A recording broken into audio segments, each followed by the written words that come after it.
Soy José Eliseo Almanzar y esto es Paneo Semanal, dando como siempre en primer lugar las gracias a Dios por permitirnos estar aquí con ustedes y a ustedes por concedernos el siempre grato e importante honor de escucharnos por esta Sol 106.5 FM, de vernos en YouTube, nuestro canal Paneo Semanal, y de seguirnos en nuestras redes sociales Paneo Semanal, saludando como cada sábado a mi hermano y compañero Luis José Polanco. Muchas gracias, Eliseo. Muy buenos días. Tengan todos. Gracias por estar en sintonía en este su programa Paneo Semanal.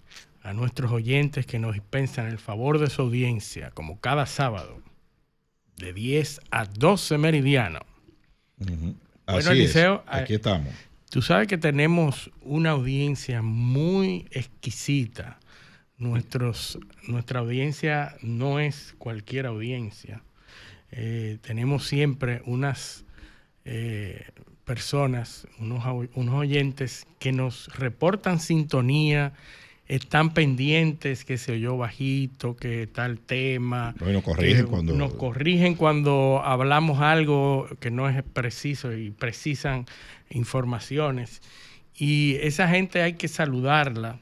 Sobre todo Vladimir Agramonte, que siempre está en nuestra transmisión de YouTube. Tenemos a Vladimir Agramonte, Joe Batts. Tenemos en Nueva York a mi querido y compadre Freddy Perdomo, que siempre nos reporta cada uno de los temas que tocamos aquí.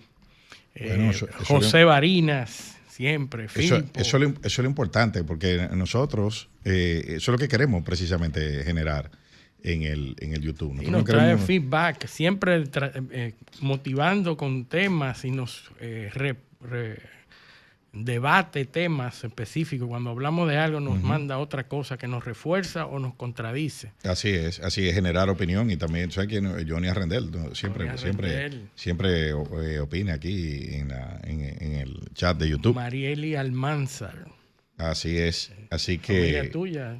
No, mi hermana. Tu hermana. Esa es mi hermana, mi hermanita. siempre está ahí con nosotros. Bueno, te fijas ahí. No, tú sabes que allá en mi casa son mi mamá, sí, mi hermana. Tu mamá, tú tienes un... Siempre, mis madres, pues yo tengo dos, sí. Siempre están pendientes. Me dicen cualquier cosa. En primera línea. En primera línea, como siempre. Así que saludos a todos ellos. Y tenemos un programa interesante. Esta semana han habido varios temas que han movido el plano geopolítico. Uno de ellos es las conversaciones en Estambul sobre la guerra de Ucrania. Tú sabes que Erdogan ha sido una figura muy importante desde el principio, porque siempre ha jugado a posiciones intermedias, ha aprovechado siempre todos los acontecimientos para sacar provecho, tanto político como para el país, para Turquía. Erdogan, recuerdo ese espacio que propuso en el 2022, apenas a pocos meses de haber iniciado la guerra, fue en Turquía, en donde se sentaron por primera vez a hablar de paz. Apenas meses. Estamos hablando de marzo, abril, y la guerra había iniciado, o la operación especial había iniciado en febrero. Y desde ese momento se habían propuesto las condiciones para un acuerdo de paz.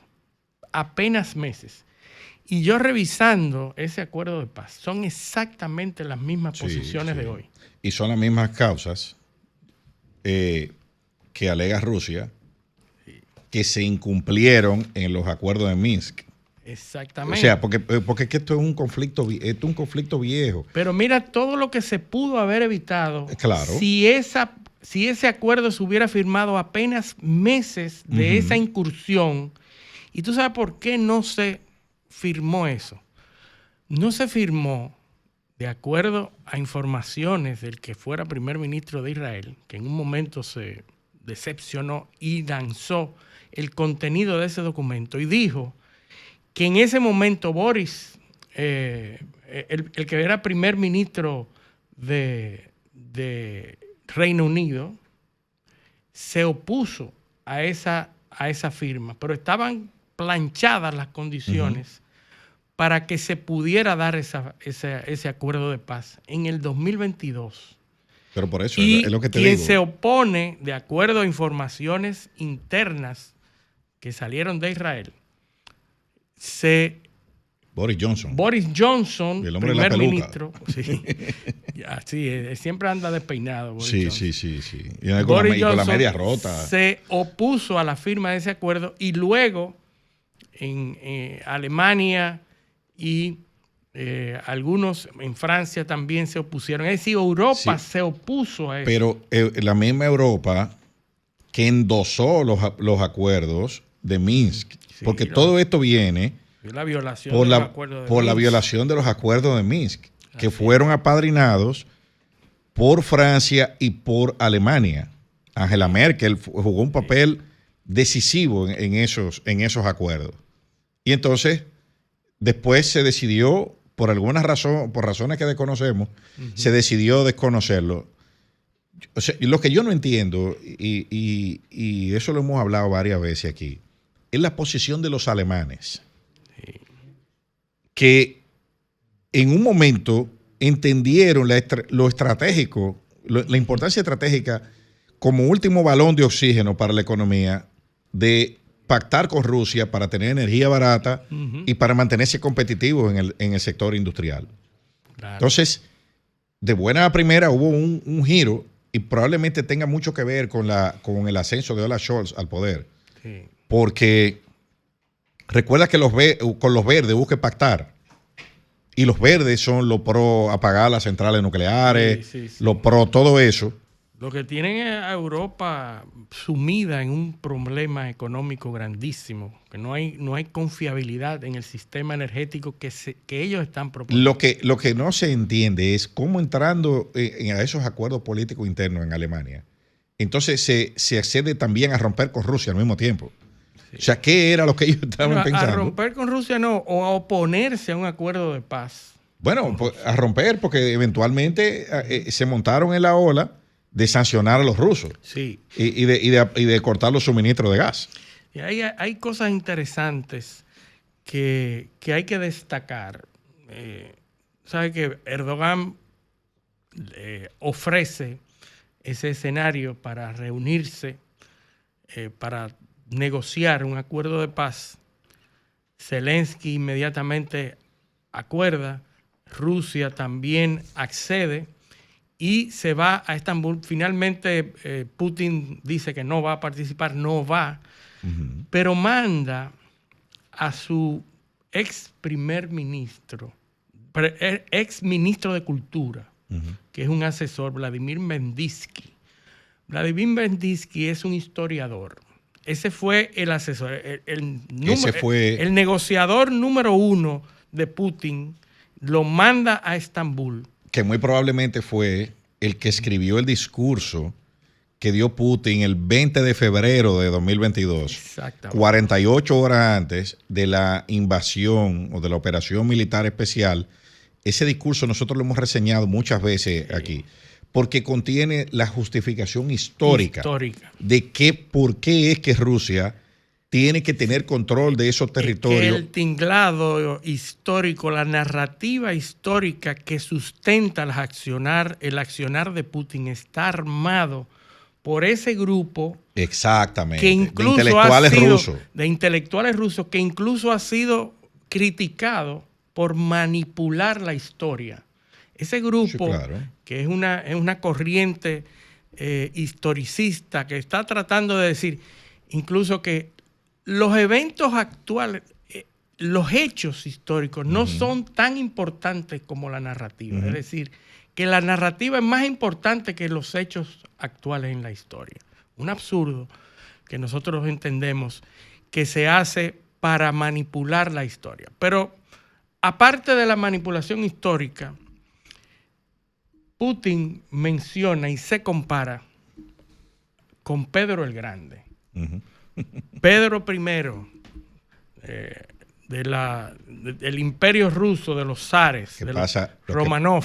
Lo que pasa es que Occidente quiere anclar su narrativa y aquí, porque fíjense que a los intelectuales se le da difusión. Hay un historiador inglés que se llama Orlando Figes, que es experto en temas rusos. Y el historiador de referencia occidental es ese. ¿Pero por qué? ¿Por qué? Porque minimiza esos episodios. Recuerda que los Romanov estaban emparentados con los Windsor. Sí, con los Windsor. Que sí, a quien le estrechos muy fuertes con Occidente. De hecho, fueron los que modernizaron. A quien le piden ayuda los Romanov cuando los bolcheviques lo estaban asediando, sí, es a los Windsor en Inglaterra. Y ellos son los que le niegan la ayuda. Incluso se ventiló la posibilidad de que se fueran a Inglaterra. Manden un barco para que no para irse. Y la corona inglesa se negó.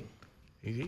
Provocando que la familia entera pereciera y fueron acribilladas. No, y que perdiera el último símbolo de la monarquía, porque el estamento de la monarquía se perdió. Se borró porque los eliminaron. Habían unos huevos representativos que se perdieron, unas joyas súper importantes. La familia entera, para evitar que volvieran al poder, fueron eliminados todos. Sí, toda la línea de sucesión. Se encontró una fosa con todos esos cadáveres 20, 30 o 40 años después. Sí. Imagínate, incluido el niño Alexei, que tenía como 12 años en ese momento. Mira, hay un documental en Netflix muy bueno de los Romanov, que yo les recomiendo que lo vean, porque es muy interesante y además tiene la fama de ser muy precisos históricamente, porque hay muchísimos. Sí, no como el de Cleopatra. No como Cleopatra y todo eso. ¿Tú te acuerdas? No sé si parte de la audiencia se recuerda. Ni el de Alejandro Magno. Sí, Emperatriz. Ah, sí. Una Austria.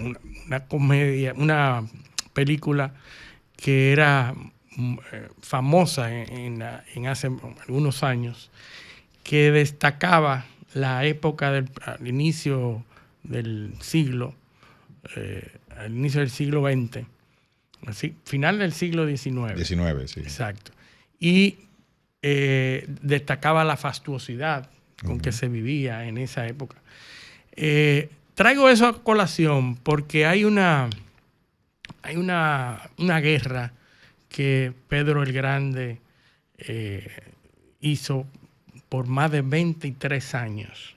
Y es la razón principal por la cual Putin está mencionando a Pedro el Grande. Una guerra que duró 23 años. Putin acaba de decir que él no tiene ningún inconveniente en que esa guerra sea eterna. Claro. Fíjense la narrativa y la historia, cómo se utiliza para que todo el mundo esté de acuerdo y entienda el accionar de Putin. Entonces, Rusia había formado el Triple Entente. ¿Tú te acuerdas? El Triple Entente, que era para contrarrestar la Triple Alianza.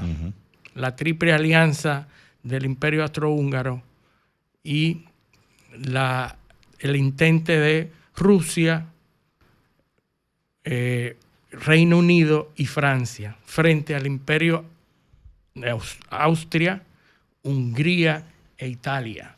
Entonces, ahora mismo, el que no entiende la historia de Europa no va a entender este conflicto. No hay forma. No hay forma, porque toda esa historia condiciona a los pueblos y hace entender por qué un pueblo piensa una cosa o piensa otra. Es lo que crea la idiosincrasia de los pueblos. Exactamente. Entonces, ahí está la referencia que Putin utiliza. Pedro el Grande hace esa guerra eterna contra Suiza y contra otros países y amenaza y dice: no tengo ningún inconveniente en que esta guerra se vaya a muchos años. para justificar esto. Ujú. De nuevo, se dan las condiciones de la guerra, son las mismas. Y le tira un balde de agua fría a Trump también. Exacto. Que propugna por una solución rápida. Sí. Pero que al mismo tiempo Trump dice o sea, sigue endosando a Putin. Sí, sí. Es que Trump, y lo vamos a ver ahorita que vamos a hablar de Trump, Sí. tiene una personalidad que es práctica, una personalidad pragmática. Él sabe reconocer quién es el fuerte. Exactamente. Él sabe reconocer a los hombres fuertes e inmediatamente se alinea o los enfrenta. Una de dos. Uh-huh. Y él ya descubrió desde el principio que el hombre que puede resolver este asunto es Putin. Por eso dijo esta semana también que hasta que él no se encuentre cara a cara con Putin, eso no se va a resolver. También tratando de buscar su lugar sí, claro, en esto. Obviamente, él no puede permitir que sea Erdogan el que resuelva el tema. Exactamente. Sin que él participe. Él tiene que ser el centro de todo. Obviamente. Y esa es la personalidad que está determinada y que se ha... la personalidad que todos explotan. Uh-huh. ¿Verdad? Entonces, las condiciones siguen siendo las mismas que en el 2022. Uh-huh. Increíblemente, millones de muertos después. Sí. Siguen siendo exactamente la misma. No millones, pero miles, decenas de miles. Miles exactamente. Que es grave también. Que es muy grave. Uno es mucho. Cientos de miles. Uh-huh, cientos de miles. Entonces, la propuesta, Rusia sigue diciendo que Ucrania debe desocupar Donetsk, Lugansk, Zaporizhia y Gerson. Uh-huh. Debe desalojarlo, dejarlo y olvidarse de eso. Sí. Se está hablando de Odessa también, de la ciudad de Odessa. Sí, ahí está. Uh-huh. Odessa está al sur, un puerto súper importante para Ucrania, pero entiendo que eso es parte de la negociación. Sí, yo pido eso para después dejarlo. Porque Estados Unidos, que se acaba de meter ahí con el acuerdo de los minerales, sí. No creo que entregue ese puerto. No, ese no va a ceder. No creo que ese puerto sea entregado. Es uno de los puertos más importantes. Ese no se va a ceder. Claro. Pero los rusos lo van a pedir. Sí. Lo están pidiendo, de hecho. Y lo están pidiendo. Ahora, igual que en el 2022, el compromiso de la desmilitarización de Ucrania y de la no presencia extranjera de tropas en Ucrania. Uh-huh. Eso está en el tapete. Hay oportunidades, hay todavía oportunidades de que se produzca ese acuerdo. La realidad es que a Rusia hay que darle lo que pida. Hay un tema interesante también sobre los fondos congelados. Y el otro es de la calidad de los negociadores ucranianos. O sea, porque Putin no reconoce la legitimidad exactamente de Zelensky, al gobierno de Zelensky. Entonces, porque legalmente debió haberse producido un cambio, debió haberse llamado a elecciones uh-huh. de acuerdo a la constitución de Ucrania, pero Zelensky ha impuesto una ley marcial que detiene todo. Y también una legislación que le impide ceder territorio o negociar uh-huh. con Rusia. O sea que ahí hay dos obstáculos que por eso que Putin recela de los movimientos, porque él lo que dice, bueno, pues si yo llego a un acuerdo con esta gente, no hay garantía. No hay garantía, porque si mañana ellos mismos quieren incumplirlo o Occidente quiere no reconocerlo, pues yo no tengo ninguna garantía de que eso se vaya a cumplir. Entonces, son varios temas que hay que resolver que no son fáciles de abordar. Sí, no son fáciles. No obstante, es una buena iniciativa de haberse reunido en Estambul. Uh-huh. Ya se han acordado intercambio de prisioneros de ambos lados, 1,000 prisioneros de ambos lados. Uh-huh. Y el tema de los fondos, razón por la cual Europa está extraída de esas negociaciones. Marginada. Es que Bélgica, la sede de la Unión Europea, tiene congelado alrededor de 200,000 millones de dólares sí. del Banco Central ruso. habían hablado de 300.000 millones. Parece ser que hay una entidad que está manejando esos fondos de 200.000 millones de dólares. Imagínense ustedes que el presupuesto nacional son 1.000 millones, alrededor de 1.000 millones de dólares. Yo saqué la cuenta y es alrededor de 10 años, 10 años de PIB de República Dominicana. No, el PIB de nosotros. Digo, el de presupuesto. 10 años del presupuesto. No, el presupuesto de nosotros, el PIB son 125.000 millones de dólares, el de nosotros. Bueno, exacto. Entonces son 2 veces el PIB.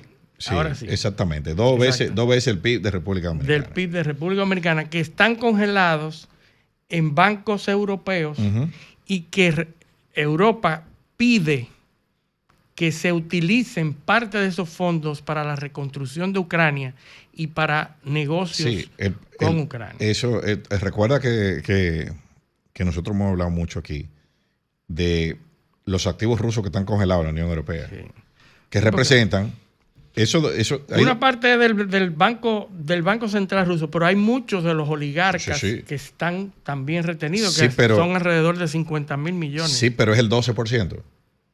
Entre el 12 y el 15% de lo que el resto circula libremente en la Unión Europea.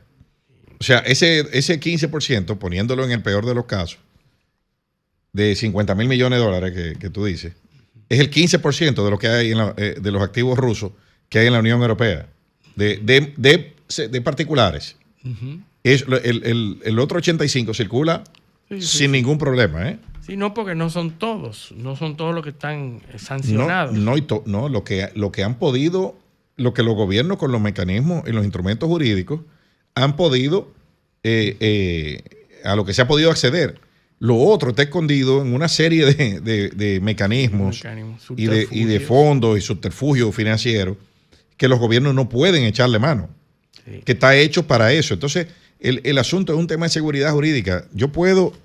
Si la Unión Europea, que era un territorio seguro para guardar el dinero, de repente se torna en un lugar donde por una decisión de un tercer estado o ayer se pusieron de acuerdo y mañana me congelan todos mis bienes, yo obviamente no voy a tener mis bienes ahí. No, es una actividad completamente ilegal desde cualquier punto. Su pillaje, porque ningún tribunal ha determinado eso. Sí. Ningún tribunal lo ha... No hay estructura legal que soporte eso. Por eso. Un tribunal lo Entonces, determine. fíjate que a lo más que han llegado es a poder agarrar los intereses. Sí.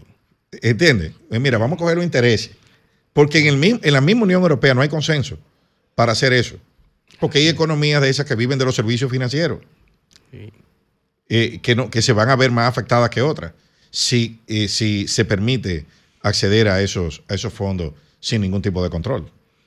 Bueno, es difícil, pero hay un tema ahí con esos fondos que Europa se ha convertido en el enemigo de Rusia de frente y el enemigo de un acuerdo de paz. No, porque ha construido un falso dilema, Luis. Sí. Entienden que es una guerra existencial que los amenaza a ellos. ¿No? Y para justificar el hecho de que se dieron cuenta de que necesitan reforzar su seguridad interna sin contar con Estados Unidos. Lo que necesitan es levantar los controles presupuestarios para seguir gastando. Para poder hacer. Eso es. Eso es así. Y entonces, otro de los hechos, otro de los temas es la visita de Donald Trump a Arabia Saudita. No, Arabia Saudita, Emiratos Árabes Unidos y a Qatar. Bueno, en la región una gira que estuvo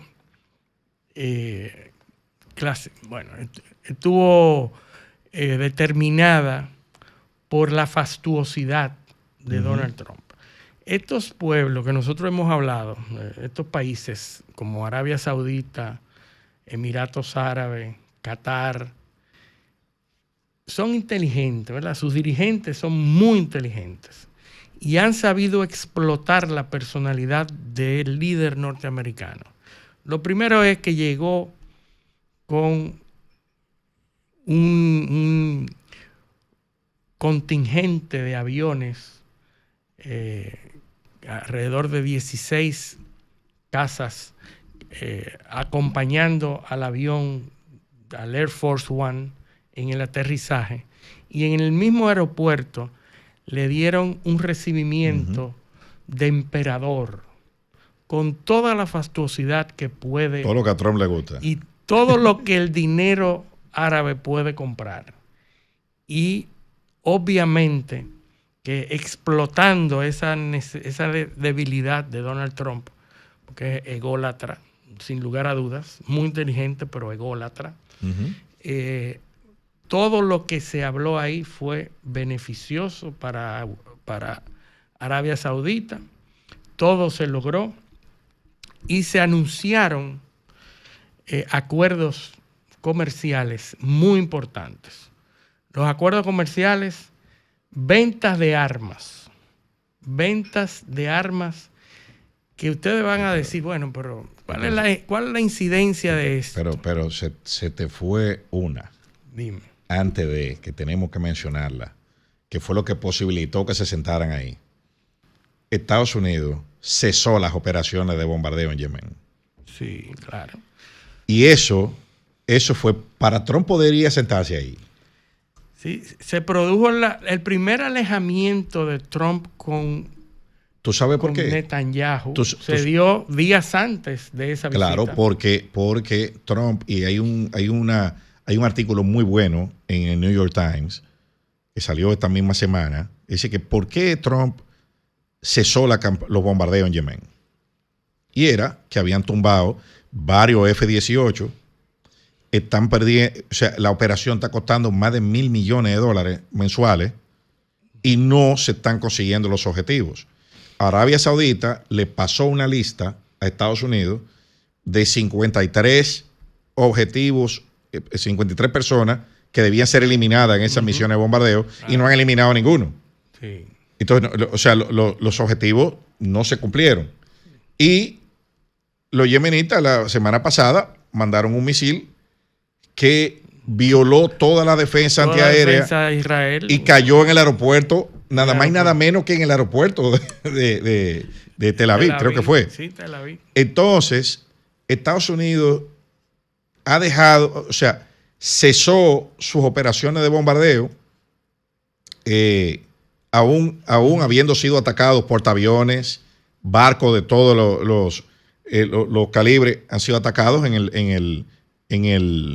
el estrecho de Mandeb, sí, donde se están dando esas operaciones. Entonces han dejado que los israelíes sean los que se encarguen de ejecutar la campaña.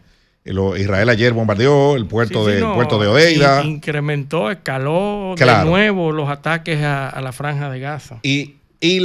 O sea, entonces, eso es un guiño a Irán también, Sí, que está sentado en la mesa de negociación y los iraníes ya han puesto una serie de condiciones. Para ahí iba yo, porque recuerda que mencionamos el acuerdo diplomático entre Arabia Saudita y Irán, que se acercaron, ¿verdad? Y entonces es en ese escenario donde se está hablando del acuerdo nuclear con Irán. Entonces los israelíes están desconcertados, Netanyahu está muy incómodo con Trump y lo que ha hecho es descargarse con Gaza. Sí.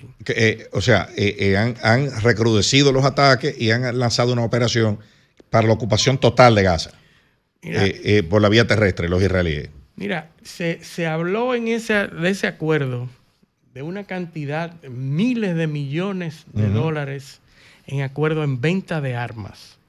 Venta de armas, no de pertrechos militares de primera, segunda generación, de última generación. Los cazas, aquellos armamentos y armamentos militares que no se vendían anteriormente en la región. Levantaron las restricciones. Levantaron completamente la restricción. Hay un término que se utiliza en Estados Unidos, sobre todo con respecto a Israel, que es el Qualitative Military Advantage. Eso es la ventaja militar cualitativa que le da a Israel la preponderancia en temas militares sobre todos los demás países de la región. Pero yo te voy a... Desde la guerra de los 6 días,